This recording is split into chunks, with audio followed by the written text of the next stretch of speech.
তোমাদেরকে যুবক ভাই তোমরা বলো ভাই, প্রতিনিয়ত তোমরা যারা নারী দেখো, ছবি দেখো, মোবাইলে অস্থির দৃশ্য দেখো, আব্বা তোমারে বাঁচাইবে কে? এই গুনাহ শেষ পর্যন্ত কোথায় নিয়ে যাবে? আপনারা যারা হারাম রোজগার করেন, আপনাদের এই হারাম রোজগার শেষ পর্যন্ত আপনাদেরকে কে রক্ষা করে? আপনাদের সন্তান, আপনাদের বিল্ডিং, আপনাদের দুনিয়াবি ক্ষমতা। আপনি কি বুঝ করলেন দুনিয়ার ব্যাপারে? তো একটা পরামর্শ কইরা মানসিকভাবে একটা প্রস্তুতি নিছেন কেমনে কেমনে বাঁচবেন। যে যে 2 নম্বরই করে মোটামুটি সে একটা প্রস্তুতি নেয় যে আমি ধরা খাইলে বাঁচবো কেমনে। তো আল্লাহ তাআলার হাত থেকে কোরআন শরীফে স্পষ্ট একটি আয়াত আছে, সাংঘাতিক কথা। আল্লাহ বলছে আম আবরামু আমরান ফা ইন্না মুবরিমুন। আল্লাহ বলছে হে নাফরমান বান্দা, তোমার জাহান্নামের আযাব আমি কি দেব? খোদার কসম আল্লাহ বলে আমার আযাব আমি ঠিক করে রাখছি, তুমি নাফরমান, আমি আল্লাহর হাত থেকে কেমনে বাঁচবা তুমি ঠিক করো, তোমার বুঝ তুমি করো, আমার বুঝ আছে, আমি আল্লাহর কাছে আযাব আছে, আমি রেডি করে রাখছি, তুমি আমার হাত থেকে বাঁচবে কিভাবে তা তুমি রেডি করো। বলেন বলেন আমরা যারা নামাজ পড়েন না, যারা ফজরের নামাজ পড়েন না, দিনের পর দিন, মাসের পর মাস, বলেন বাপ কি বুঝাইতে চাচ্ছেন নিজেকে? ভদ্রলোক কারে বুঝানি? মানুষের মানুষে বুঝে না, মানুষে চিরা খায়। হ্যাঁ, সুদখোর আমনে নিজেরে ভদ্রলোক বুঝান আর আমরা চিরা খাই, আমরা বুঝি না। কিস্তিখোর আমনে রে ভদ্রলোক বলতে চান, আমরা বুঝি না, আমরা ভাত খাই না, আমরা বাতাসে বুড়ো বয়সে যাব। হ্যাঁ, লোন মানে কি আমরা বুঝি না, কিস্তি মানে কি আমরা বুঝি না, আমরা শান্তির দেশের থেকে আসছি। সুদ মানে কি আমরা বুঝি না, আমি বলতে পারলাম না আর কি। আমনের কথা বোঝেন নাই, আমনের ক্ষমতার জোরে আমি পারলাম না আমনের লগে, কিন্তু আমি না বুঝার কিছু আছে নি। এটা কোনটা আলো কোনটা অন্ধকার এটা না বুঝার কি? কোনটা হালাল কোনটা হারাম, কোনটা পবিত্র অপবিত্র, খাবার যার অপবিত্র, খাবার যার হারাম, সে ভদ্রলোক হয় কেমনে? হারামখোর ভদ্রলোক হবে কেন? সুদখোর ভদ্রলোক হবে কেন? ঘুষখোর ভদ্রলোক হবে কেন?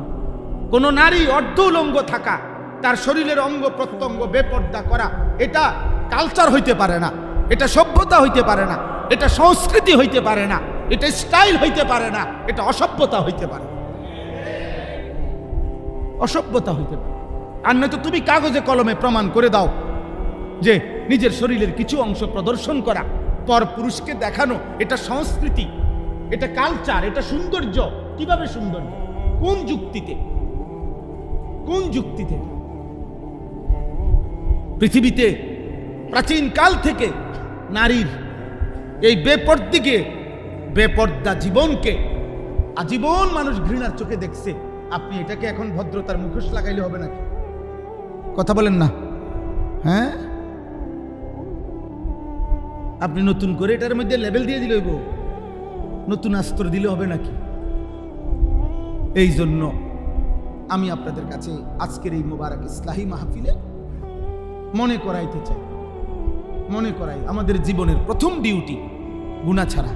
এটা আমার হুজুরে বললেন, আমি এই জন্য হুজুরের কথাটা আমারও দিলে লাগছে, আমিও বললাম। নবীজি সাল্লাল্লাহু আলাইহি সাল্লাম বলছেন, ইজা আমারতুকুম বিশাইইন ফাতু মিনহু মাসতাতাতুম। আমি নবী তোমাদেরকে যদি কিছু করতে বলি, তোমরা তোমাদের সাধ্যের সবটুকু দিয়ে তা করো। ওয়া ইজা নাহাইতুকুম বিশাইইন ফাতরুকুহু।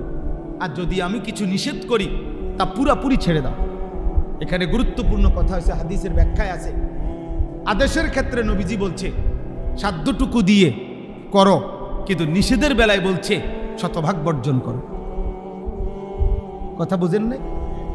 মনে করেন নফল নামাজ আমি বললাম, তো আমি পড়লাম, আপনি পড়লেন 2 রাকাত, উনি পড়লো 6 রাকাত, উনি পড়লো 8 রাকাত, হইতে পারে। দান সদকা করতে বললাম যে মসজিদ সুন্দর হয়েছে, আপনারা সবাই দান করেন, তো আপনি দিলেন 10 টাকা, উনি দিল 100 টাকা, উনি দিল 1000 টাকা, এটা হইতে পারে। আদেশটি সাধ্য মতো দেন, কিন্তু মিথ্যা বলা ছেড়ে দেন, তাহলে এইটা সমান। চুরি করা ছেড়ে দেন, এটা সমান। সুদ খাওয়া ছেড়ে দেন, এটাই নবীজি বলছে। আদেশটুকু সাধ্যের ভিতরে যে দূর হয় পালন করো, আর নিষেধটুকু শতভাগ কি করো, বর্জন করো। আমরা মাদ্রাসায় ছাত্রদেরকে বুঝাই, চেষ্টা করি বুঝাইতে যে আব্বা তোমার মেধার ভিত্তিতে, পড়ালেখার মুখস্থ শক্তির ভিত্তিতে রেজাল্ট ক্রমিক নম্বর কম বেশ হইতে পারে, কিন্তু আখলাক বরাবর হতে পারে। মনে করেন দাঁড়াইয়া পেশাব করা ঠিক না, এটা একটি ক্লাসের কতজন ছাত্রের জন্য ঠিক না? প্রত্যেকের টয়লেট পেপার ব্যবহার করা উচিত, এটি একটি ক্লাসের কতজন ছাত্রের জন্য উচিত? এ বুঝিনি হিসাব না।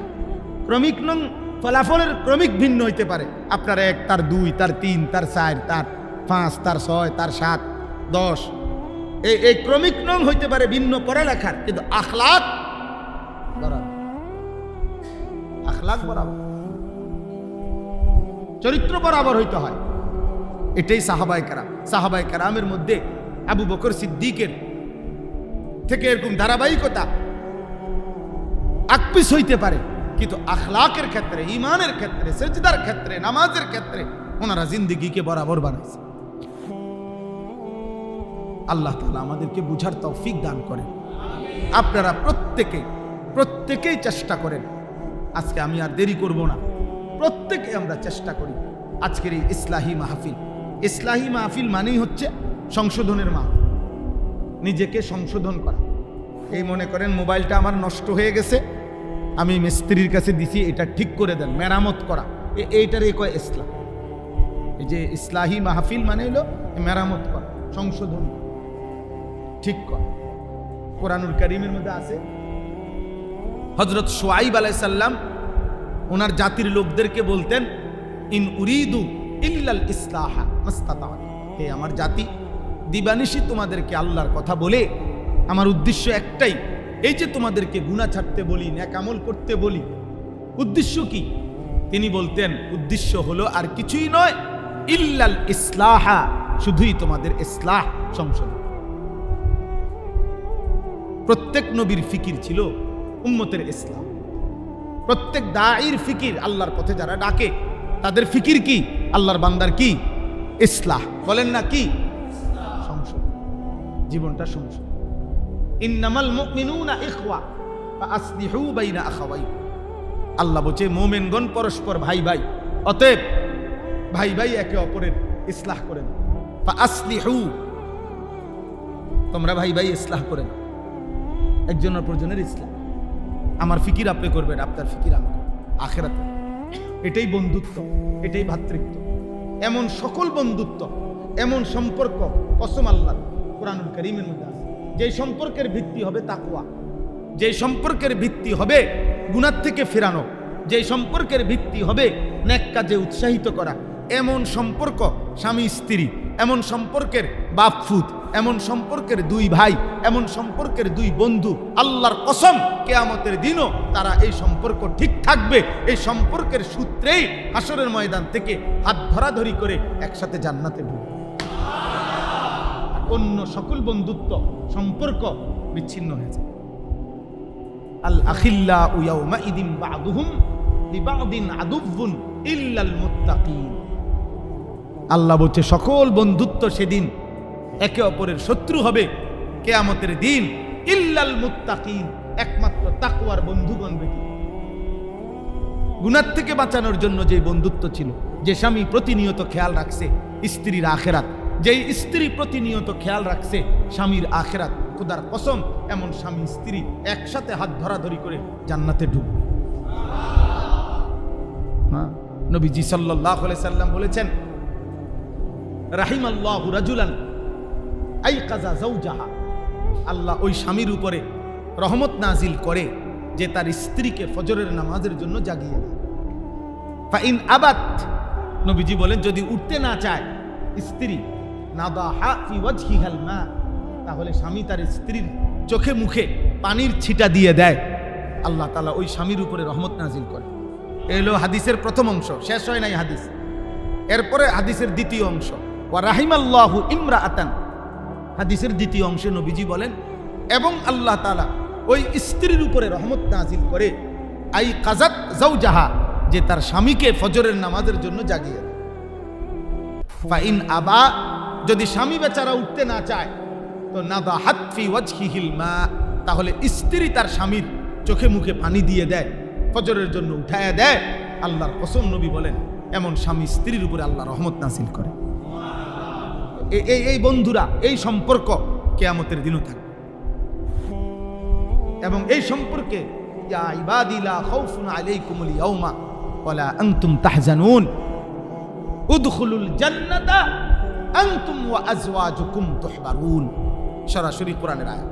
আল্লাহ বলবেন, হে নেককাররা, তোমরা তোমাদের বন্ধুদেরকে সাথে নিয়ে, সঙ্গীদেরকে সাথে নিয়ে, নেক কাজে তোমাদের যে যাকে সঙ্গী ছিলা, এই সঙ্গীরা একসাথে তুহবারুন, খুশি খুশি জান্নাতে।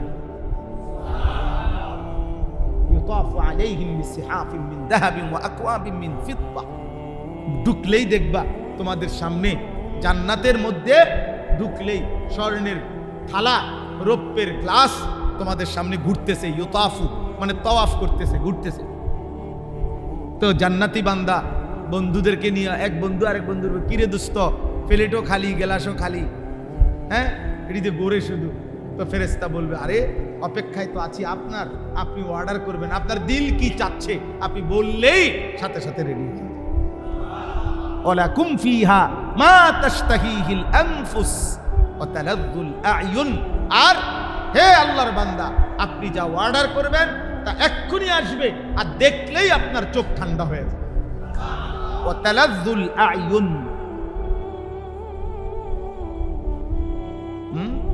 আপনারা যদি দুনিয়ার এই সব বই পড়ে মজা পান, আল্লাহ কসম, আমরা কোরআন পড়ে তার চাইতে কোটি গুণ বেশি মজা পাই। আমরা হুজুর, আরে আমরা এত শুকনো মানুষ মনে করি না যে আমরা রস নাই, কষ নাই। না না না, আমরা রসও আছি, কষও আছি, আরামেই আছি। আলহামদুলিল্লাহ, আলহামদুলিল্লাহ। খোদার কসম, আল্লাহকে মেনে কোনো ইমানদার অসুখে নাই, দুঃখে নাই, পেরেশানিতে নাই, বরং আল্লাহকে না মেনে কষ্ট আছে। আল্লাহর গোলামির মধ্যে সুখ আছে, সেজদার মধ্যে সুখ আছে।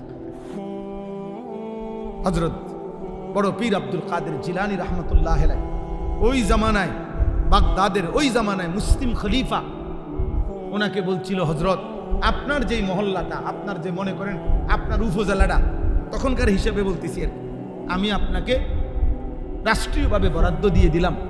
এই পুরাটা অঞ্চলের যত খাজনা, কর, ট্যাক্স, এগুলো আপনি নিবেন, আপনার বংশধররা নিবে, আপনাকে আমি রাষ্ট্রীয়ভাবে দিলাম। আমরা কিতাবে পড়ছি, কসম আল্লাহ। তিনি বলছেন, হে বাদশাহ, তোমার রাজত্ব তোমার কাছেই রাখো। আল্লাহর কসম বাদশাহ, রাত গভীরে তাহাজ্জুদ নামাজের সেজদা দিতে গেলে আমার কপাল, এটুকু কপাল আমার, যেই মাটিটা স্পর্শ করে আমার কাছে তোমার পৃথিবী লক্ষ কোটিবার দেওয়ার চাইতে সেজদার ওই মাটিটুকুর দাম বেশি আমার কাছে।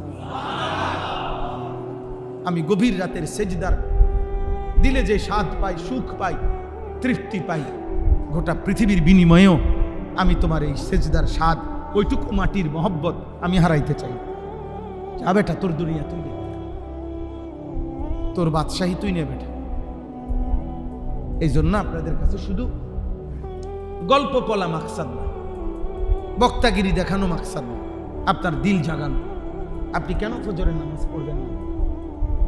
বলেন না আব্বা, যুবক ভাই, কি কারণ থাকতে পারে? তুমি সুস্থ, তুমি সবল, তোমার চোখ, কান, নাক, সারা দেহ সবল, এমন সুস্থ মানুষ কেমনে উঠতে পারো না? তুমি তো পঙ্গু না, প্যারালাইজড না, অক্ষম না, তুমি অন্ধ না, বুবা না, বধির না। রাসূলুল্লাহ সাল্লাল্লাহু আলাইহি সাল্লামের একজন সাহাবী, মসজিদের পাশে যার ঘর ছিল, উনি চোখে দেখতেন না। আল্লাহর নবী সাল্লাল্লাহু আলাইহি সাল্লাম নিষেধ করছিল ফজরের ওয়াক্তে যে তোমার কষ্ট হবে আসতে, আরেকজন লোক নিয়ে আসতেন, উনারে সবসময় পাইতেন না।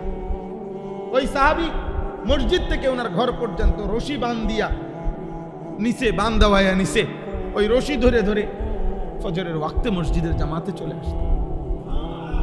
হায় মুসলমান, ওই সাহাবী যদি কিয়ামতের দিন দাঁড়ায়া বলে যে হে ঈমানদার, আমার নবীর উম্মত, আমি চোখবিহীন জীবনে কোনোদিন ফজরের জামাত ছাড়ি নাই, তুমি চোখ নিয়া 365 দিনে একদিনও মসজিদের জামাতে আসতে পারল না। ও কি জবাব দিবেন বলো না ভাই, একজন ভাই বলে কি জবাব দিবেন সেদিন?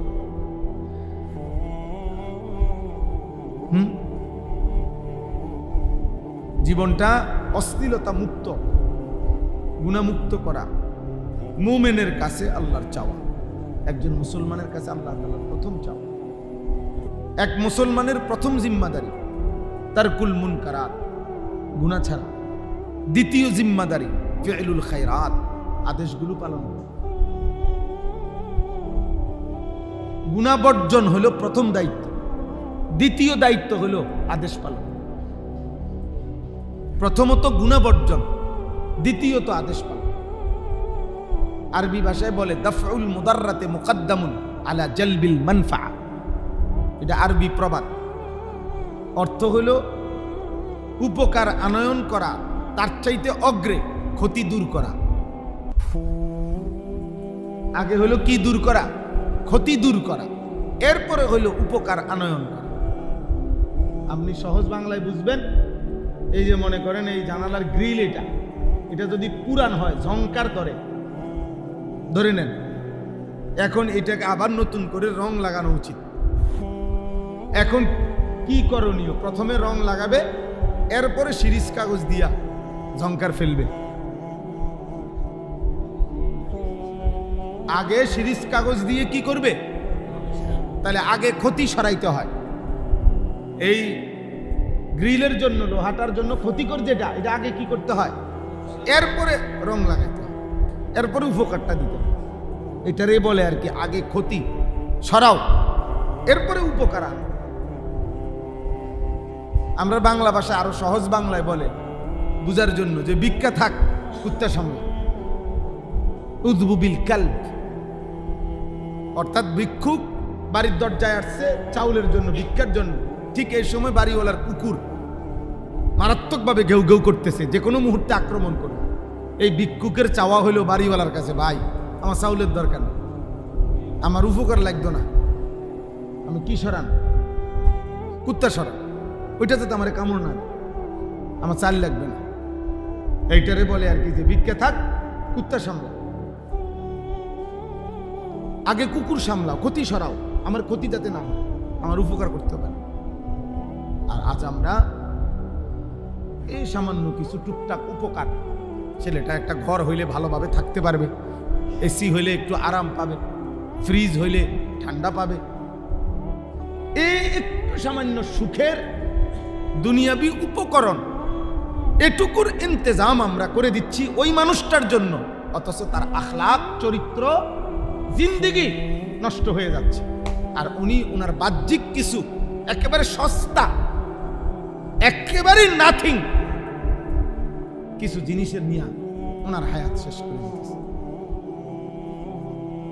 যে ছেলের বিল্ডিং এর জন্য ওনার এই ফিকির, ওই ছেলের আখলাকের জন্য ওনার ন্যূনতম কোনো ফিকির নেই। যে ছেলে পেলে থাকবে ওদের জন্য ওনার এই পরিমাণ টেনশন, এদের জন্য এই পরিমাণ টেনশন। বিল্ডিং ছাদ ঢালাইয়ের দিন পুরা ধারায় ছিল। আমি সবসময় বলি, আমার আফসোস এটা, আমি কত দেখছি জীবনে, ছাদ ঢালাইয়ের দিন একটা সুরকি যাতে কম না পড়ে, এই জন্য আলাদা লোক রাখে, আলাদা লোক। তুই শুধু ঢালাইয়ের মেশিনের সামনে দাঁড়ায় থাকবি, তুই শুধু গনবি 4টা সুরকি, একটা সিমেন্ট, একটা বালু দিতে আসিনি, সিলেকশন বেশি করে দিবি, ছাদ যেন মজবুত হয়। কার জন্য? আমার সন্তান থাকবে এখানে, আমার প্রজন্ম থাকবে এখানে, সেই প্রজন্ম, তার জন্য ছাদ ঢালাই হইতেছে।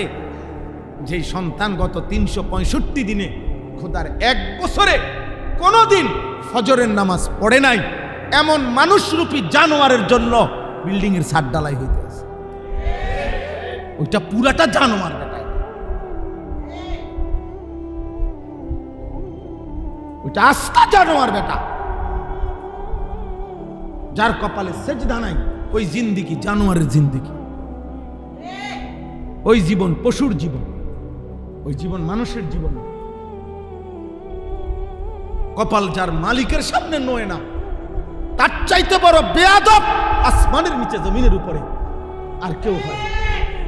কায়নাতের মালিকের সামনে মাথা নয় না, রিজিক দাতার সামনে যে মাথা নোয়াইতে পারে না, সৃষ্টিকর্তার সামনে যে মাথা নোয়াইতে পারে না, নিঃশ্বাস যিনি দেয় তার সামনে যিনি মাথা নোয়াইতে পারে না, অস্তিত্বের প্রতি সেকেন্ড যিনি বাঁচায় রাখে তার সামনে যিনি মাথা নোয়াইতে পারে না, হায়াতের এক এক সেকেন্ড যিনি দিছে তার সামনে যে মাথা নোয়াইতে পারে না, প্রতিটা আলো দেয় যিনি, অন্ধকার দেয় যিনি, রোদ দেয় যিনি, বৃষ্টি দেয় যিনি, হায়াত দেয় যিনি, তার সামনে যার মাথা নোয় না, তার চাইতে বড় বেয়াদব গাদ্দার আর কেউ হইতে পারে না।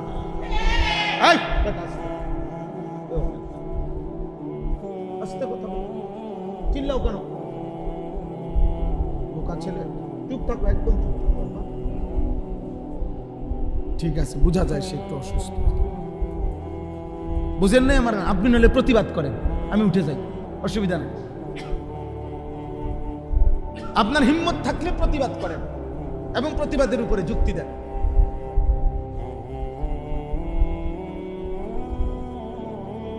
ও মানুষ হইল কিভাবে?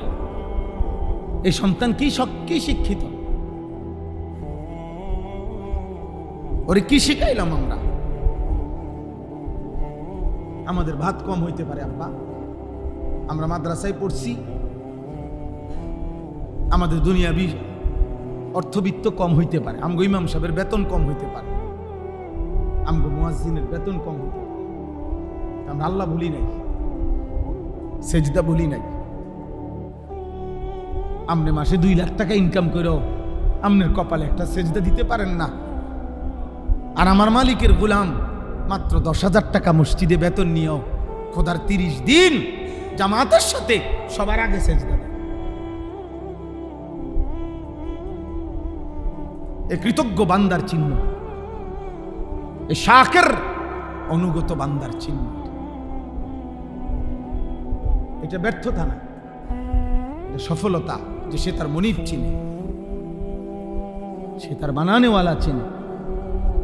অকৃতজ্ঞরা মূল্যায়ন করে না দেখা কৃতজ্ঞ বান্দার লসের কিছু নেই। কোন নাফরমান মানুষ যদি কোন দিনদারকে মূল্যায়ন করে না দেখা দিনদারের ব্যর্থতার কিছু নেই। আপনি কথা বুঝেন নাই আপনার? আমি আল্লাহর কোরআন পড়ছি, আমার সন্তান, আপনাদের সন্তান হাফেজে কোরআন হয়েছে, অনেক পৃথিবীর কেউ যদি তাকে মূল্যায়ন করতে না জানে, এটা আপনাদের ব্যর্থতা, এটা আপনাদের ব্যর্থতা, এটা এই সমাজের ব্যর্থতা।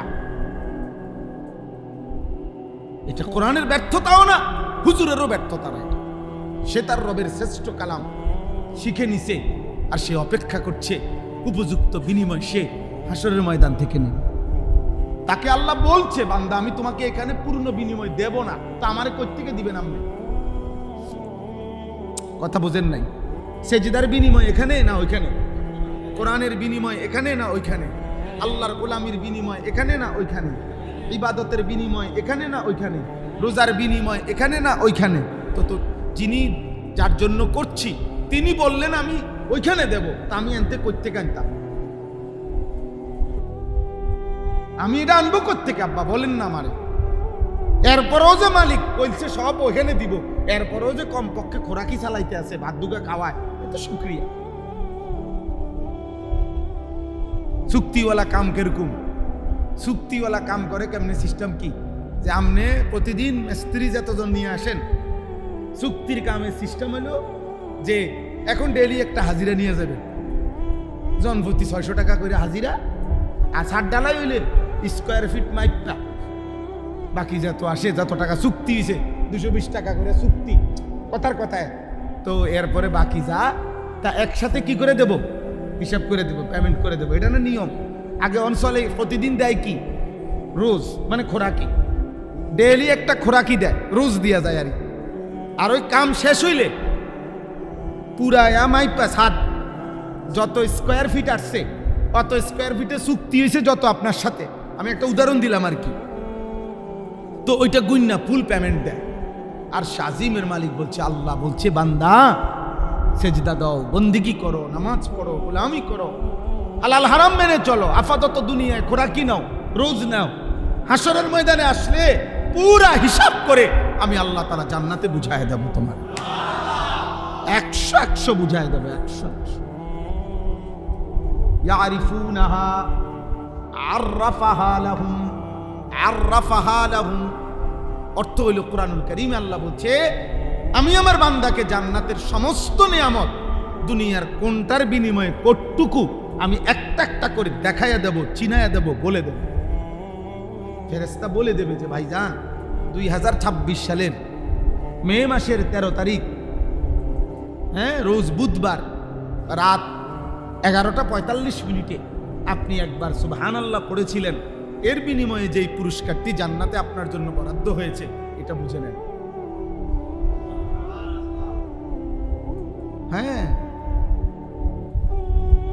13 তারিখের ফজরের নামাজের বিনিময়ে এটা বুঝে নেন জোহরের বিনিময়ে বুঝে নেন আসরের বিনিময়ে বুঝে নেন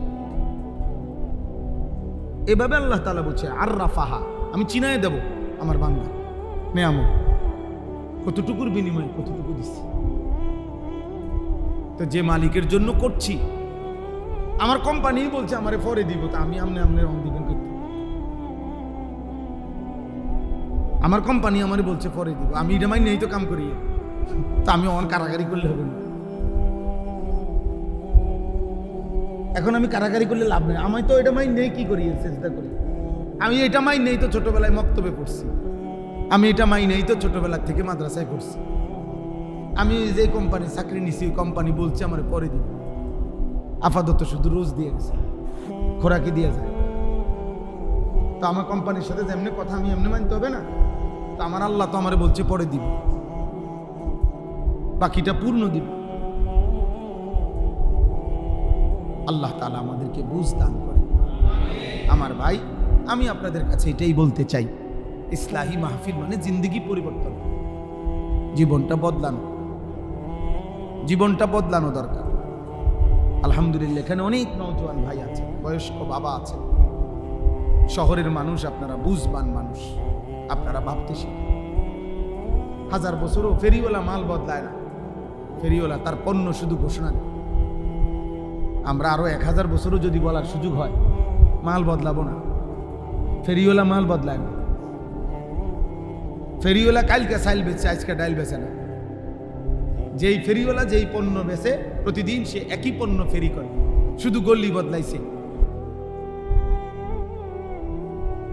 পণ্য বদলায় নাই অতএব আমরা পণ্য বদলাবো না আমরা আল্লাহর কথাই বলছি আখিরাতের কথাই বলছি আপনি বিদ্রুপ করলো এটাই কথা ঠাট্টা করলো এটাই কথা আপনি মূল্যায়ন করলো এটাই কথা অবমূল্যায়ন করলো এটাই কথা আখিরাতেই আমাদের খুশি সোয়ালা কাম্বিয়া কোরআনুল কারীমের মধ্যে আছে হযরত নূহ আলাইহিস সালাম থেকে নিয়ে আমাদের নবী সাল্লাল্লাহু আলাইহি সাল্লাম পর্যন্ত সমস্ত নবী মানুষদেরকে ডাকছেন কিসের ডাকছেন তাওহীদের এক নম্বর প্রথম ডাকছেন সমস্ত রাসূল সমস্ত নবী পৃথিবীর যে কোনো পরিস্থিতি দেখেন কোরআনুল কারীম এটা তো সময়ের ব্যাপার আপনারা যদি ধরে ধরে বুঝাইতে পারতাম যে কোনো জাতি প্রচন্ডভাবে আপনার ওজনে কম দিত কোনো জাতি সমকামিতা পুরুষে পুরুষে প্রচন্ডভাবে অসৎ ঘৃণিত চরিত্রহীনতার কাজ করত কোনো জাতি আপনার মানুষকে জুলুম করত এরকম অসংখ্য পাপ ভিন্ন ভিন্ন ছিল কিন্তু সমস্ত নবীর দাওয়াত পদ্ধতি তর্জ তরিকা আল্লাহর পক্ষ থেকে একই ছিল সব নবী প্রথম সমস্ত গুনাহের প্রতিষেধক হিসাবে প্রথম তাওহীদের ঘোষণা দিয়েছেন লা ইলাহা ইল্লাল্লাহ এ কথা যখন বুঝাইতে চেষ্টা করছে যে কলিজায় যদি তাওহীদ বসে তো গায়রুল্লাহ আল্লাহ ভিন্ন যত চেতনা সব চলে যাবে সাহাবায়ে কেরাম যারা কালিমা পড়ছেন ভিন্ন ভিন্ন পাপ ওনাদের মধ্যে আগে ছিল কিন্তু যখন কালিমা পড়ছেন নবী সাল্লাল্লাহু আলাইহি সাল্লামকে সর্বান্তকরণে মেনে নিছেন পেছনের জিন্দেগি একদম সাফ পিছনের সব ভুলে গেছেন পিছনের সব ছেড়ে দিছেন আর আলাদা আলাদা করে মেহনত করতে হয় না কোরআন এটাই বলছে নবীজিকে এই কোরআনে কারীমে আছে আল্লাহ তাআলা দুইটা কথা বলছেন উতলু মা উহিয়া ইলাইকা মিনাল কিতাব ওয়া আকিমিস সালাহ। হে নবী, আপনি সমস্ত মানুষের সামনে দুই জিনিস পেশ করেন। কয় জিনিস বলেন? এক, কোরআনুল কারীমের তেলাওয়াত। দুই, 5 ওয়াক্ত নামাজ। উতলু মা উহিয়া ইলাইকা মিনাল কিতাব, 1 নম্বর কোরআনুল কারীমের তেলাওয়াত, 2 নম্বর ওয়া আকিমিস সালাহ, 5 ওয়াক্ত নামাজ। এবার আল্লাহ ওয়াদা দিছে এই দুই ফর্মুলায় কি ফায়দা আসবে? আল্লাহ বলছে শুনেন, ইন্নাস সালাতা তানহা আনিল ফাহশাই ওয়াল মুনকার। এই কায়নাতে, এই মানুষের সমাজে যত অশ্লীলতা, যত গুনাহ, যত বেহায়াপনা আছে, আমি আল্লাহ বললাম কোরআনুল কারীমের তেলাওয়াত আর নামাজ একসাথে সব দূর করে দিই। আলাদা আলাদা প্রেসক্রিপশন লাগবে। সুরের জন্য আলাদা ট্রিটমেন্ট, সুদখোরের জন্য আলাদা ট্রিটমেন্ট, চরিত্রহীনের জন্য আলাদা, না না, আলগা ফাইল লাগবে না। এই দুইটাই, এই দুই ফর্মুলা সুরের সামনেও দেন, ডাকাতের সামনেও পেশ করে, সুদখোরের সামনেও পেশ করেন, ব্যভিচারী জেনাখোর তার সামনে পেশ করেন, জওয়ানের সামনে এটাই পেশ করেন, বুড়ার সামনে এটাই পেশ করেন, নারীর সামনে এটাই পেশ করেন, পুরুষের সামনে এটাই পেশ করেন। আল্লাহর কোরআন, 5 ওয়াক্ত নামাজ, যার যা গুনাহ আছে সব সমূলে দূর হয়ে যায়। আমার উস্তাদে মোহতারাম আজকে ইন্তেকাল করছেন, অনেক দিন হয়। আমার একজন উস্তাদ হযরত মাওলানা ইরশাদুল্লাহ রাহমাতুল্লাহি আলাইহি হুজুর বলতেন যে আল্লাহর ওয়াদা সত্য, যে কোরআনুল কারীমের বিশুদ্ধ তেলাওয়াত এবং 5 ওয়াক্ত নামাজের যথোপযুক্ত আদায় মানুষকে গুনাহ থেকে ফিরাবে। হুজুর বলেন, যার এখনো যেখানে এই দুইটি আমল করার পরেও যদি কারো গুনার অভ্যস্ততা থাকে, তাইলে বুঝতে হবে, তুমি তদন্ত করো, তাইলে হয়তো কোরআনুল কারীমের যথোপযুক্ত তেলাওয়াত হচ্ছে না তার, অথবা তার নামাজের মধ্যে কোনো না কোনো ত্রুটি আছে, নামাজের মধ্যে কোনো না কোনো ত্রুটি আছে। এই কারণেই, আর নাই তো এই দুইটা ঠিক হলেই অটোমেটিকলি এর প্রভাব প্রতিক্রিয়া এটাই আসবে যে সেই ইমানদার গুনাহ থেকে পবিত্র, অশ্লীলতা থেকে পবিত্র। এটাই বাস্তবতা, যে নামাজের ত্রুটি অথবা আল্লাহর কোরআনে কি ত্রুটি, আল্লাহর কোরআনে। তাইলে আমার পড়ি আলহামদুলিল্লাহ, বাদ দেন যারা পড়ে না তাগর কথা। আমরা যারা নিয়মিত নামাজ পড়ি, আমরা এরকম আমাদের হালাত আমরা বলেন, আমাদের নামাজের ওযু সুন্নাত মোতাবেক ঠিক কয়জন? আমাদের 2 রাকাত নামাজ পড়তে যে পরিমাণ মাসআলা মৌলিক, যেটুকু না হলে নাই হয়, অতটুকু কি পরিমাণ জানা আছে? আমাদের আত্তাহিয়াতু, দোয়ায়ে কুনুত, দোয়ায়ে মাসুরা, দুরূদ শরীফ, আমাদের শুদ্ধতার কি খবর? সূরা ফাতিহা শুদ্ধ কতটুকু? 4টা সূরা শুদ্ধ কতটুকু? বলেন, কি হালাত বলেন? আপনি জিজ্ঞাসা করবেন, শত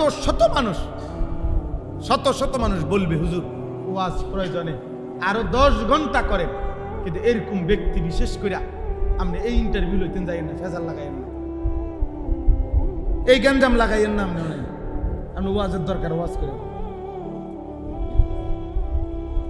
বুঝছেন না হিসাবটা? আপনার ওয়াজ লাগলে আরো করে, কিন্তু কারো গায়ে হাত দিয়ে মানে ডাইরেক্ট জিগাইয়েন। তাহলে আপনি মাথা নোয়ায় ফেললে দুনিয়াতে না, মাথা নোয়ায় ফেললে কৌশল করলে, চালাকি করলে দুনিয়া না, আব্বা চালাকি করলেন আখিরাত। আমি সব সময় বলি, চোখ বন্ধ করলেই তো ঝড় বন্ধ হয় না। অর্থাৎ বিষয়টা বুঝেন, তুফান আসতেছে, চারিদিকে অন্ধকার হয়ে গেছে আকাশ। এখন আপনি যদি চোখ বন্ধ করে ফেলেন, না কোনো তুফান নাই, তুফানও নাই, ঝড়ও নাই, বৃষ্টিও নাই, তুফানও নাই, ঝড়, চোখ বন্ধ করলে তার তুফান থাকে না। কথা বলেন না তো? চোখ বন্ধ করলে বুঝি তুফান বন্ধ হয়ে গেছে? তুমি না চোখ বন্ধ করে রাখছো, তুমি চোখ খুলো। তাহলে আপনি বুঝতেছেন না বললে বুঝি আখিরাত, পরকাল, হিসাব আপনি বাচ্চা যাবেন। হ্যাঁ, আপনি চালাকি করতেছেন। আপনি এনে না থামাই দিন, ইমাম সাহেবের থাম, আর রাখেন হুজুর, সবসময় মাতবরি করেন। আচ্ছা থাইমা গেলাম আর কি। আখিরাত, আপনি সেক্রেটারিয়াল, আপনি সভাপতি, আপনি বৌদ্ধ শিক্ষিত মানুষ, আপনি সম্পদশালী। আচ্ছা তো ঠিক আছে, আমারে না থামাইলেন, ওনারাও থামাইলেন। আখিরাত, আল্লাহর হাত থেকে বাঁচবেন কিভাবে বলেন? কোরআনুল কারীমে স্পষ্ট আছে বাবা, সূরা মুলকের মধ্যে আল্লাহ তাআলা নবীজিকে বলছে, বন্ধু আপনি মক্কার এই বেঈমান কাফেরদেরকে বলেন, তোমরা যে প্রতিনিয়ত আমারে অভিশাপ দাও, আমার বিরুদ্ধে এত কিছু করো, বলো হে মক্কাবাসী শোনো, আমারও যদি আল্লাহ আমার অনুসারীদেরকে নিয়ে হায়াতও দেয় অথবা আমার যদি মৃত্যু দিয়ে দেয়, আমি যদি আমার অনুসারীদেরকে নিয়ে মরেও যাই, কিন্তু প্রশ্ন হইল তোমাদের মিথ্যা, চুরি, জিনা, ব্যভিচার, তোমাদের চুরি, ডাকাতি, সুদ, ঘুষ, তোমাদের কুফর, শিরিক, এই পাপগুলোর থেকে আল্লাহর হাত থেকে তোমাদেরকে রক্ষা করবে কে সেটা বলো। আমি নাইলে নাই। কথা বুঝেন নাই? মনে করেন আমরা হুজুররা নাই আর কি, আপনারা আমগরে গুলি করে মেরে ফেললেন আর কি। এদেশের মসজিদ সব বন্ধ হয়ে গেল, মাদ্রাসা সব বন্ধ হয়ে গেল, আচ্ছা হলো আর কি, আমরাও সব না খাইয়া মরে গেলাম আর কি। কিন্তু এই সমাজের যারা চুরি করছে, জিনা করছে, মদ খাচ্ছে, জুয়া খেলতেছে, সুদ খাইতেছে, কিস্তি নিতেছে, হারাম লোন নিতেছে, যেই নারীগুলো বেপর্দা চলতেছে, হে মা ওরে জিজ্ঞাসা করেন, মা তোকে জাহান্নামের আগুন থেকে, আল্লাহর আযাব থেকে কে রক্ষা করবে? মানে আমাদের চলে যাওয়াই আপনাদের জন্য নাজাতের জন্য মাধ্যম। কথা বলেন না? আমাদের মাদ্রাসা বন্ধ হয়ে যাওয়া, মসজিদ বন্ধ হয়ে যাওয়া, উলামায়ে কেরামকে ব্রাশ ফায়ার করে হত্যা করে ফেললেন, ঠিক আছে, তো এতেই আপনারা আল্লাহর আযাব থেকে পরিত্রাণ পেয়ে যাবেন।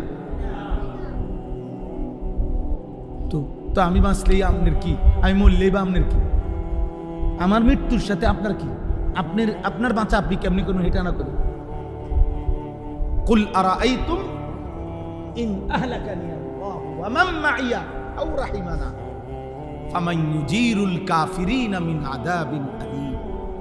এই আয়াত, হে নবী আপনি বলুন, যদি আল্লাহ আমাকে এবং আমার অনুসারীদেরকে, ওয়া মান মাইয়া আমার সাথে যারা আছে তাদেরকে আল্লাহ যদি মৃত্যু দিয়ে দেয় অথবা বাঁচিয়েও রাখে, আমরা মরি কিংবা বাঁচি, কিন্তু প্রশ্ন হলো হে মক্কাবাসী, আল্লাহর আযাব থেকে তোমাদেরকে রক্ষা করো। ওই ছেলে দেখেন তার পুরা মনোযোগ মোবাইলের দিকে। ভাইয়া আল্লাহ তোমারে দয়া করে, আবার হাসে। প্রতিবন্ধী মানুষ এমনই হয়, হ্যাঁ, বুদ্ধি প্রতিবন্ধী, বিবেক প্রতিবন্ধী। এরা সব পরিবেশে তাদের কাছে একরকম মনে হয়, এরা বুদ্ধি প্রতিবন্ধী। মসজিদ, ঘর, রাস্তা, দোকান সবই যার কাছে বরাবর মনে হয়। হ্যাঁ, আমি ছেড়ে দেওয়ার মানুষ, আমি আর আইতাম না দরকার কোন, আমি বড় ভেজাইলা মানুষ, কিন্তু আমি ছেড়ে দিতাম না মানুষ। আমার এটা আগের থেকেই অভ্যাস, আমি প্রয়োজনে আর আসবো না কোন, কিন্তু আজকে পাইছি, আজকেই বলে গেল। তো এই জন্য বললাম আমরা আজকে, আমার শেষ কথা এটাই, ফজরের নামাজ। রাসূলুল্লাহ সাল্লাল্লাহু আলাইহি ওয়াসাল্লাম বলেন, মান সাল্লা সালাতাস সুবহি ফাহুয়া ফি জিম্মাতিল্লাহ, যে ফজরের নামাজ পড়লো সে নিজেকে আল্লাহর জিম্মায় তুলে দিল। আজ আমি নিজেকে আমার রবের জিম্মায় উঠাই দিই, আল্লাহর জিম্মায় উঠাই দিই, আর মালিক যেন তার সারাদিনের দায়িত্ব নিয়ে নিন। সুবহান, ফাহুয়া ফি জিম্মাতিল্লাহ, পরিষ্কার বিশুদ্ধ হাদিস। হাদিসের ব্যাপারে নির্ভরযোগ্যতা নিয়েই বললাম। নবীজি বলছেন সাল্লাল্লাহু আলাইহি ওয়াসাল্লাম, নবীজি বলছেন ফজরের অন্ধকার সময়ে, এই অন্ধকার, আলো অন্ধকারের হালকা এই সময়ে যে পায়ে হেঁটে মসজিদে আসে, আল্লাহ নবী সাল্লাল্লাহু আলাইহি ওয়াসাল্লাম বলছেন, আমি ওয়াদা দিলাম কিয়ামতের দিন ফুলসিরাতের 30,000 বছরের অন্ধকার রাস্তায় তার জন্য বিন নূরিত তাম, পূর্ণ আলোয় আলোকিত হয়ে যাবে। বাশশিরিল মাশশাঈনা ফিয যুলামি ইলাল মাসাজিদ বিন-নূরিত তামি ইয়াউমাল কিয়ামা। পূর্ণ আলো জ্বলে উঠবে। ফজরের মুসল্লি ইনশাআল্লাহ সবার আগে সবচেয়ে বেশি আলো জ্বলবে ফুলসেরাতে আপনার সামনে ইনশাআল্লাহ। আপনি পড়বেন ফজরের নামাজ, বলেন ইনশাআল্লাহ, বলেন ইনশাআল্লাহ। হিম্মত করেন। ঘুমিয়ে তো আব্বা, আর তো কিছু না, একটাই তো শুধু সমস্যা, প্রতিবন্ধকতা তার কিচ্ছু না, চাকরিও না, ব্যবসাও না, দোকানও না, স্কুলও না, অফিসও না, ডিউটিও না, কোচিংও না, কিছুই তো না রে আব্বা। প্রতিবন্ধকতা কয়টা? একটাই। কি? এই তো একজন আশরাফুল মখলুকাত ইনসান একটি প্রতিবন্ধকতার সামনে হেরে গেল। এমন কাপুরুষ বুঝি মুসলমান হয়, এমন আকামলা বুঝি মুসলমান হয়? বেটা তোমার দিয়ে কি হবে বেটা? ভাত খানা ছাড়া ভবিষ্যতে কি হবে? বিয়ে করবে, 2-3টা বাচ্চা হবে, একটা বিল্ডিং হবে, সামাজিক একটা স্ট্যাটাস হবে। মানে কি? বাজার সাজার করে খাইতেছে, কথাবার্তা শুদ্ধ বলে, দাঁতে রাগায়। কেমন আছেন আঙ্কেল? ভালো আছেন? কেমন চলতেছে আঙ্কেল? একটা ভালো সোফা কিনেছে আঙ্কেল আমেরিকার থেকে, মালয়েশিয়ান কাঠ দিয়ে বানায়, একটু সুযোগ থাকলে দেখে আইসেন। আঙ্কেলের দাওয়াত দিতে আসি। সোফা চাইতো। সোফাও একটা দেখার জিনিস, বিল্ডিংও একটা দেখার জিনিস। সেদিন আমি এক ভদ্রলোককে দেখছি, উনি নিচতলায় থাকে, দোতলায় এক পাশে আমারে দেখাই। আমি এদিক দিয়ে কি আঙ্কেল?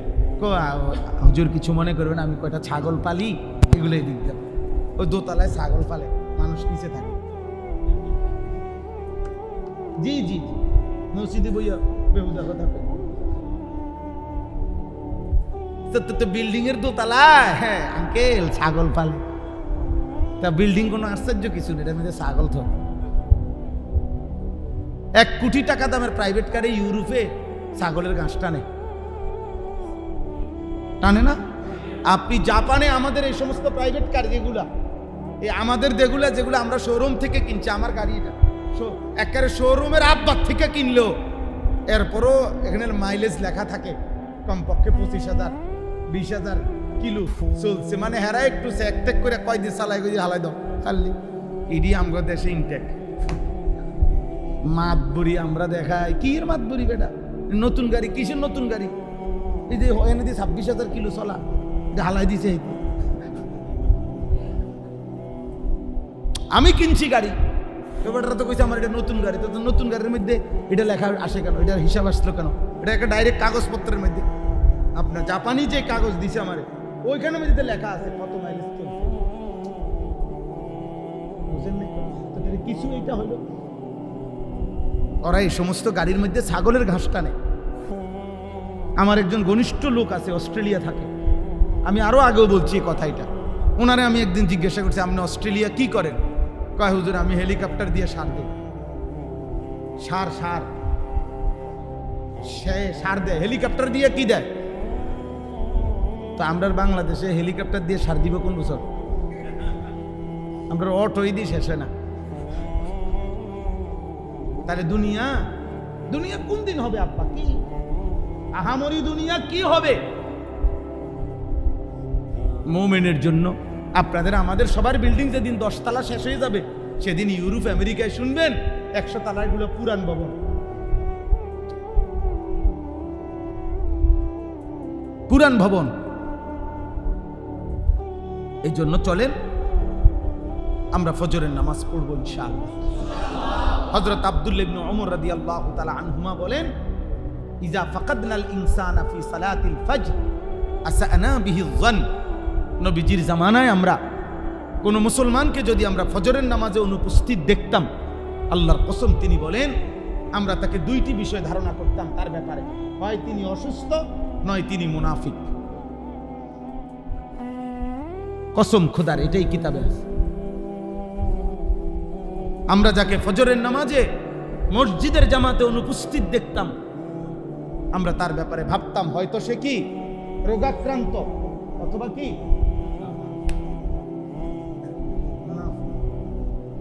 হযরত উবাই ইবনে কাব রাদিয়াল্লাহু তাআলা আনহু বলেন, নবীজি একদিন ফজরের নামাজের পরে জিজ্ঞেস করলেন, আজকে অমুক আছে? বললেন নাই। অমুক আছে? নাই।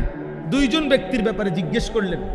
হযরত উবাই ইবনে কাব বললেন, নবীজি বলেই যখন দেখলেন নাই, তো নবী সাল্লাল্লাহু আলাইহি সাল্লাম তার পবিত্র জবানে বললেন, নিশ্চয়ই এশার নামাজ এবং ফজরের নামাজ জামাতে পড়া মুনাফিক যারা, তাদের জন্য ভীষণ কঠিন।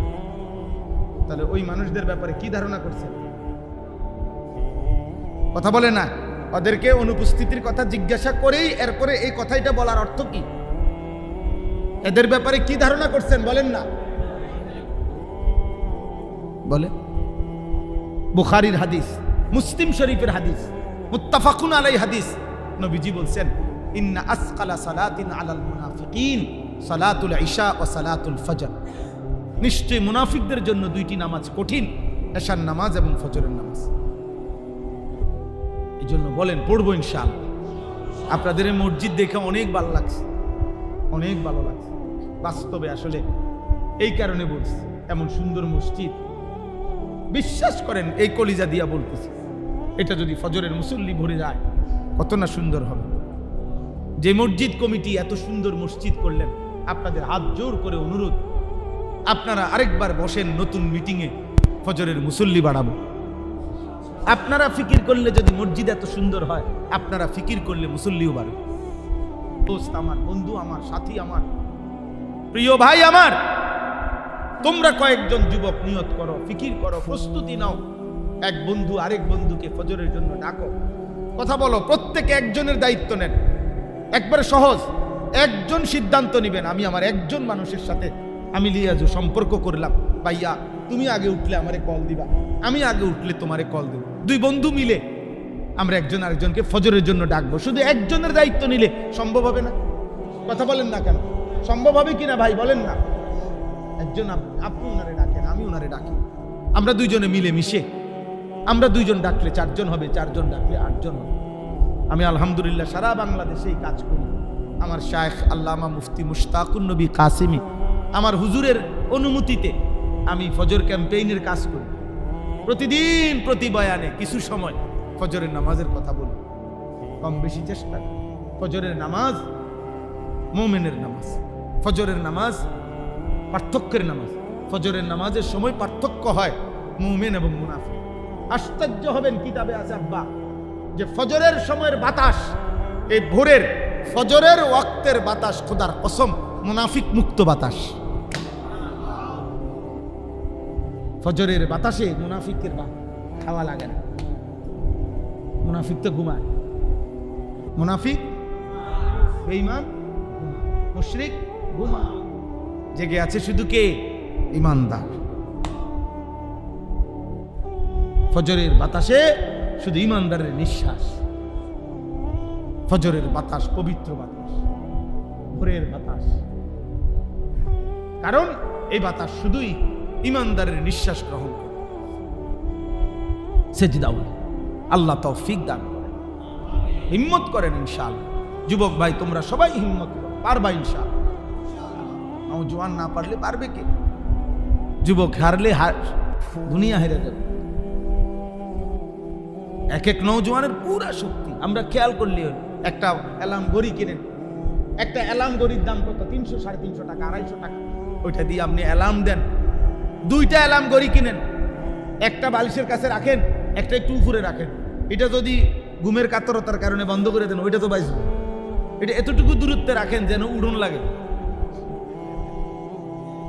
আমি আমার মার কাছ থেকে শিখছি এটা।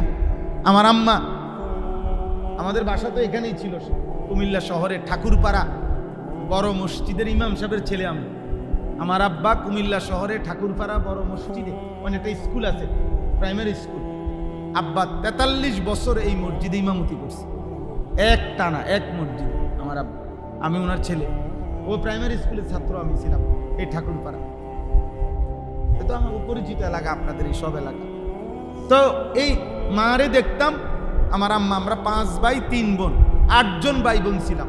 আমার আম্মা একটা ওই যে ঘন্টা ফিটে স্কুলে গোল কাঁসার, এটার মধ্যে আগে ঘন্টা ফিরতো না এমনি টুনটুন করে, এগুলো একটা আমাদের বাসা আম্মা আনাইছিল। এই প্রত্যেক দিন মা, আমরা ভাই বোনরা ঘুমাইতাম যে রুমেই, এ মা দরজার সামনে এই বেল, এই ঘন্টা এটা দিয়া এই বেল পিড়া টুম টুম টুম টুম টুম করে যতক্ষণ না উঠে। কত সময় গেছে, মা রে বলছি, মা উঠছি তো মা, এই ঘন্টা ফিটন বন্ধ করেন মা, উঠছি। মাই বলতো না ফুত, এইসব কথা কইলে হইতো না, শোয়ার থেকে উঠছি কইলে হইতো না, উঠো, লাইট জ্বালাও, দরজা খোলো, বাইর। আমার যখন দুইটা বাচ্চা আছে, আমার যখন দুই সন্তান, আমি যখন সন্তানের বাপ, তখনও আমার মা আমারে উঠাইছে। সম্ভব, হিম্মত করলে সম্ভব, ফিকির করলে কি সম্ভব। একটা মোবাইলে 5টা অ্যালার্ম আছে, প্রত্যেক মোবাইলের মধ্যে কমপক্ষে কি আছে, 5টা অ্যালার্ম দেওয়া যায়। 4:45 জামাত, আপনি আরো 20 মিনিট আগের থেকে দেন, আপনি একটানা টিপ দিয়ে বন্ধ করবেন, আবার বাজবে, আবার বাজবে, আবার বাজবে, আপনি উঠেন, আল্লাহর জন্যই উঠেন।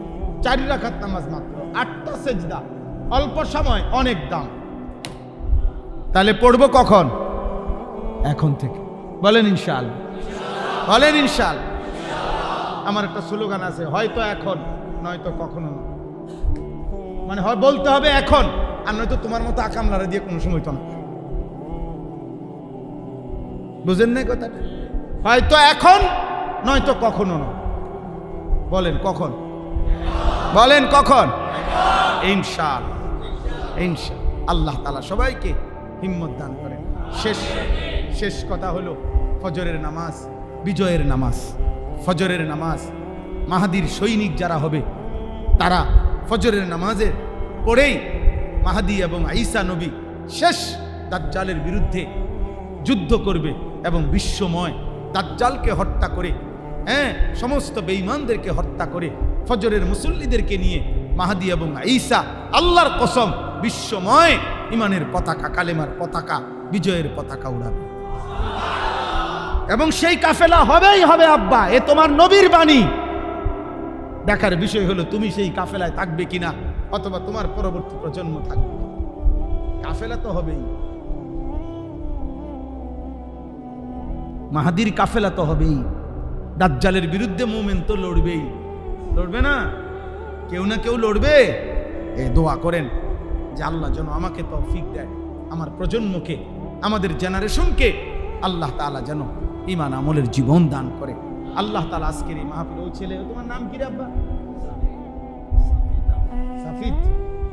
ও অনেক ফিকির করছে, আমার কাছে 2-3 বার গেছে, বারবার আমার মসজিদে গেছে, 2 দিন আগেও গেছে, গিয়া কাগজ পোস্টার হ্যান্ডবিল দেখাইছে, হুজুর আপনি আসবেন আমার এখানে, আমাদের মাহফিল। আলহামদুলিল্লাহ, আল্লাহ আনাইছেন। আল্লাহ তাআলা আপনাদের সবাইকে কবুল করে নেন। আপনাদের এই সুন্দর মসজিদের আল্লাহ তাআলা উত্তম বিনিময় দান করেন। আপনারা সবাই মিলে আমাদের জন্য দোয়া করবেন। আমার একটা ছোট্ট একটা আবদার আছে, আমার একটা কাগজ আছে, হ্যান্ডবিল আপনাদের কাছে দিবে, যতদূর মনোযোগ দিয়ে দেখবেন। হ্যান্ডবিলটার মধ্যে আমার একটা ছোট্ট আবেদন আছে, আবদার আছে। এই আবদারটা আপনারা একটু দেখেন। আমি একটা বড় স্বপ্ন নিয়ে একটা বড় জায়গা কিনছি, প্রায় 115 শতক জায়গা, ক্যান্টনমেন্ট, ময়নামতি, সাহেবের বাজার। আমার একটা স্বপ্ন, আমার মাদ্রাসার যে বাচ্চারা পড়ে, আলহামদুলিল্লাহ হেদায়েতুন নাহু পর্যন্ত জামাত 534 জন ছাত্র আজকে উপস্থিত আছে। তো 34 জন শিক্ষক কর্মচারী আছে, কিন্তু আমরা পৃথক একটা আরেকটা মাদ্রাসা করতে চাই, স্কুল, কলেজ, ইউনিভার্সিটি সহ কিশোর, যুবক, নওজোয়ান, সর্বস্তরের মুসলমানের জন্য। উদ্দেশ্য হলো বছরের যেই কোনো দিন যার যেটুকু সময় হয় এটুকু সময় নিয়ে আসে যাবে, দিন শিখবে, ওযু, নামাজ, সূরা, কেরাত, দোয়া, কালাম। আমরা গত বছর প্রায় 500 স্কুল কলেজের যুবককে, সব জেনারেল, প্রায় 43টা জেলার নওজোয়ানকে আমরা ওযু, নামাজ 6 দিন প্রতিদিন 11 ঘন্টা করে শিখাইছি বন্ধকালীন সময়। আমরা এটা মাদ্রাসার রূপ দিতে চাই। এরপরে আপনার এইবারও 13ই জুন নিয়ে আমগো মজলিস। 13ই জুন মাসের 13 তারিখ, কোরবানির পরে ইনশাআল্লাহ একদিন, দ্বিতীয় শনিবার, আমার মাদ্রাসার প্রত্যেক মাসে দ্বিতীয় শনিবার ইসলাহি মাহফিল হয়। ওই 13ই জুন দ্বিতীয় শনিবার সকাল 8টা থেকে রাত 8টা পর্যন্ত ইনশাআল্লাহ কিশোর নওজোয়ানদের জন্য একদিনের ইসলাহি মজলিস হবে। জোহর পর্যন্ত ওযু, নামাজ, সূরা, কেরাত শেখানো হবে। জোহরের পর থেকে বয়ান হবে। আমার শায়েখ আল্লামা মুফতি মুশতাকুর নবী সাহেব হুজুর থাকবেন। আমাদের প্রিয় বক্তা, বাংলাদেশের আলোচিত বক্তা, প্রিয় বক্তা আল্লামা মুফতি আরিফ বিন হাবিব, তিনি ইনশাল্লাহ নিজে ডেট দিয়েছেন, থাকবেন আল্লাহ চাহে তো। আপনাদেরও যুবক ভাইদের সুযোগ থাকলে আমাদের মাদ্রাসায় যাবেন। 13ই জুন ক্যান্টনমেন্ট থেকে উত্তর দিকে ময়নামতি সাহেবের বাজার, এই কাগজের ঠিকানা আছে, আর কাগজটার মধ্যে আবেদন আছে আমাদের ওই জায়গাটা যেখানে আমরা এই বড় মাদ্রাসাটা করতে চাই। এই জায়গা প্রায় 2,67,00,000 টাকা জায়গার দাম। তো আমরা একটা ছোট্ট হিসাব বাইর করছি, এক নামাজের মুসল্লা যায় নামাজ পরিমাণ জায়গার দাম, মাটির দাম 4,200 টাকা। তো যদি কেউ আমাদের সুযোগ থাকে, এখানে বিকাশ নাম্বার আছে, অ্যাকাউন্ট নাম্বার আছে, পারলে 4,200 টাকা দিয়ে এক নামাজের মুসল্লা পরিমাণ জায়গার অংশগ্রহণ করবেন, সদকায়ে জারিয়ার সওয়াব পাইবেন। আপনি কেউরে বললে দিলে সওয়াব পাইবেন। আলহামদুলিল্লাহ সারা বাংলাদেশের অনেক মানুষ দিছে। আল্লাহর দয়ায় আমরা এই পর্যন্ত প্রায় 1,70,80,00,000 টাকা শোধ করে ফেলছি আল্লাহর দয়ায়। বাকিটাও হয়ে যাবে ইনশাআল্লাহ। আল্লাহ কবুল করেন আজকের এই মুবারক মাহফিল, আল্লাহ তাআলা ভরপুর বরকত দান করেন। আলহামদুলিল্লাহ রাব্বিল আলামিন।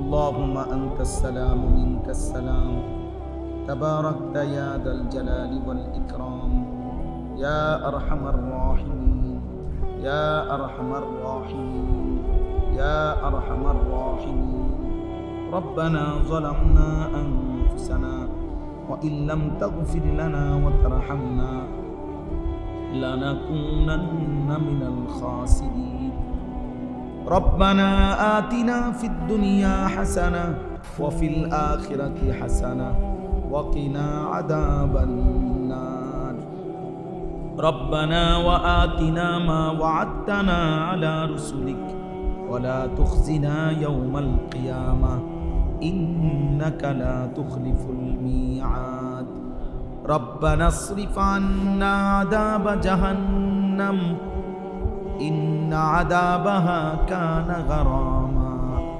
إنها ساءت مستقرا ومقاما رب ارحمهما كما ربياني صغيرا ربنا هب لنا من أزواجنا وذرياتنا قرة أعين واجعلنا للمتقين إماما رب اجعلني مقيم الصلاة ومن ذريتي ربنا وتقبل دعاء ربنا اغفر لي ولوالدي وللمؤمنين يوم يقوم الحساب مولا كريم আপনি মাফ করে দেন, মেহেরবান মাওলা আপনি মাফ করে দেন।